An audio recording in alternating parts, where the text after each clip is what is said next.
I'm going to tell you my story. I want you to understand where I've been. And my name is Linda Grace, and I live in Palmer, Alaska. In 1995, I was a very active stay-at-home mom, loving my life, enjoying my children, and just being happy. One day, I was making a bed, and as I bent down and stood back up to tuck in the sheets, I was dizzy. I had never experienced dizziness before. I have always been healthy. I said, whatever, and just ignored it and went on with life. Over the next few days, I got dizzier and dizzier. My eyes were what was moving. My husband, who's a state trooper, he can test people for drunk driving, so he recognizes nystagmus. So I asked him to look at my eyes, and he looked at them and he said, "I'm sorry, honey, they're not moving." And so then I thought, if my eyes aren't moving and I think they're moving, I must be crazy. So I decided to go in and see an eye doctor. He put the equipment up to my eyes, looked in and said, "Your eyes are moving." I was so relieved. I was so happy. I wasn't crazy. And he said, "Linda, this is serious." I said, "I don't care. I'm not crazy." He said it could be a brain tumor. It could be multiple sclerosis. And if it was a brain tumor, I thought, I'll just cut it out. If it's a MS, I'll learn what that is and deal with it. 3 days later, I was diagnosed with multiple sclerosis.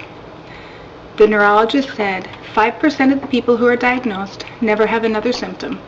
5% on the other end go straight down. I knew I was the 5% that would never have another symptom because I never got sick. There's no cure, but they will slow the progression of the disease. And I said, I didn't want to get on any pharmaceuticals. I will be one of the 5%. I'm sure I will. Isn't there some alternative treatment? And he said, there is a doctor in Oregon, Dr. Swank, who believes that MS has to do with your saturated fat in your diet. The neurologist didn't feel it would help with my MS, but he knew I would have a good heart. So I got on the Swank diet and lived on it for 5 years before I had undeniable symptoms. At the end of 2000, I truly was suffering. And I went back to the neurologist and said, okay, I'll admit I've got MS and I will take some pharmaceuticals. The next 5 years were just ups and downs, like so many people with multiple sclerosis experience. I would have an attack, get flat out in bed, they'd give me mega doses of steroids, pick me back up, I'd crash, steroids, back up, never coming up to the point that I was originally. By the summer of 2008, I had tried all of the pharmaceuticals that the neurologists have to offer, and my body was truly not responding to any of them. I had gotten to the point where I was looking at in-home health care. My husband had to go to work, my children were at school, but I needed somebody to help me. My mom got on the internet and she found Johns Hopkins was doing a test study for MS. And so I got in. My parents took me down to Maryland and we stayed down there for 5 weeks. I took part in the study. It was truly a chemo.